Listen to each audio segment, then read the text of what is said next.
Among the many new revelations, the IG report blasts former FBI Director James Comey for how he handled the Hillary Clinton email probe, saying he broke protocol. The White House is responding to stunning developments.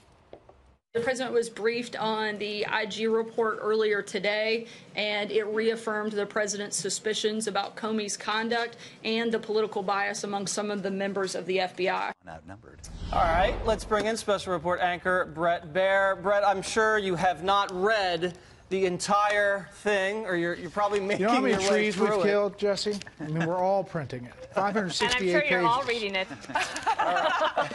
So tell me, just Dana did. What really jumps out at you so far from what you've seen from the report? One, the big loser, James Comey. This IG really goes after the former FBI director for his decision-making.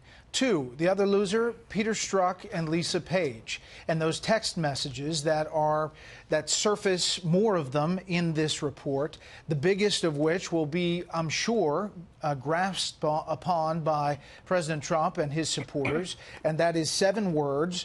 That is an answer to a text from Lisa Page to Peter Strzok. Trump's never going to become president, right? Right. And Strzok then responds, no, no, he won't. We'll stop it.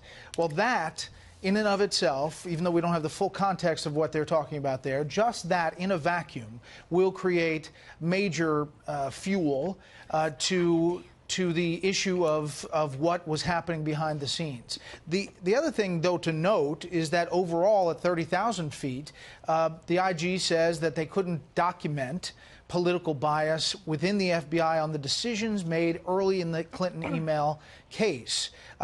It does raise questions, though, about the bias that they did find and how that affects the case after July, when the FBI Director Comey comes out with that news statement. Yeah, and it seems like the report really tees up the next IG report about the Russia investigation, especially off of these new Page Strzok texts. Let's take it around the table. Kimberly Guilfoyle. All right. So, Brett, I think there was a lot of, people saying there's going to be significant evidence in here. It's obviously quite voluminous. But in terms of the level of discussion that preceded this, do you think that the takeaway, what you're hearing from behind the scenes, is that this was something that they overpromised, underdelivered, or how would you characterize it? Yeah, I think, first of all, depending on your political point of view, if you're just talking pure politics, you'll look at this and there'll be people who say, oh, it's a nothing burger, and there'll be other people who say it's really chock full of damning things. I think what you'll hear from the FBI Director, Chris Wray, is that this is a big problem within the FBI, and they're going to probably announce some kind of action that they're taking. If you look at Trey Gowdy and what he put out in this statement that he put out, he says he's alarmed, angered, and deeply disappointed, and goes on to detail in pretty scathing terms what he sees. And he's a guy who's defended the FBI even in the most recent Spygate stuff. Well, Juan Williams took a really good day to take off, and we have Marie Harf in his place. Marie, take it away. Hi, Brett. Well, Jim Comey already responded in a New York Times op-ed where he endorsed the IG's efforts but said he disagreed with some of the findings in it. What do you think's next for Jim Comey? Does he keep speaking out? Does he go quiet? Is he investigated further by DOJ? What happens for him next? I bet you he kind of goes into the night. It's interesting that he's out of the country at the time the IG report is coming out. He obviously made his rounds on the media, including on Special Report. He made the book tour. He kind of laid the groundwork for his defense, and obviously has this letter to the New York Times. But the stuff in here suggests that he made some big mistakes in the eyes of the Inspector General of the Justice Department. And no matter if you look at it from a Clinton perspective, that there are folks who think he cost Hillary Clinton the election, or a Trump perspective and how he dealt with President Trump after the election. I mean, he took it on the chin. I mean, they said he committed serious violations of FBI policy and process, and then damaged the credibility of the investigation and the institution itself. So pretty tough stuff coming out of the IG report. Dana?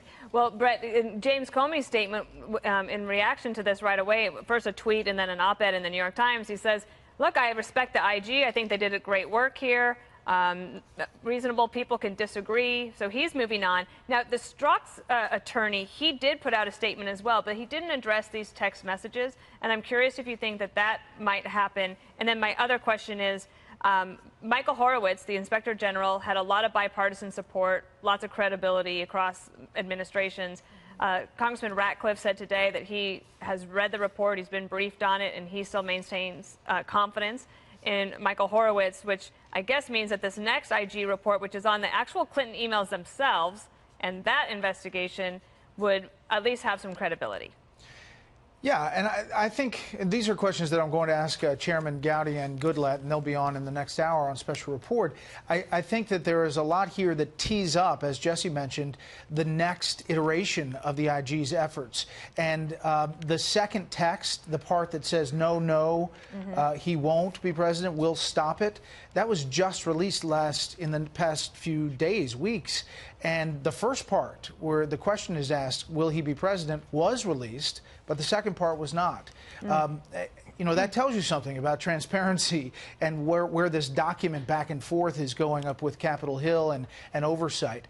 I think, to your point, people will look at this, and there'll be Republicans who look at it and say, it just didn't deliver.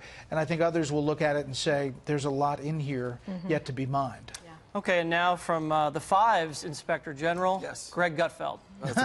This is a stunning read, Brett. It's blowing my mind. Hey, I heard a rumor that the FBI is going to change their name to FWB, Feds with Benefits. Is that true? There is a section in the IG report that deals specifically with that, about tickets from media organizations and invites to golf outings. And, yes.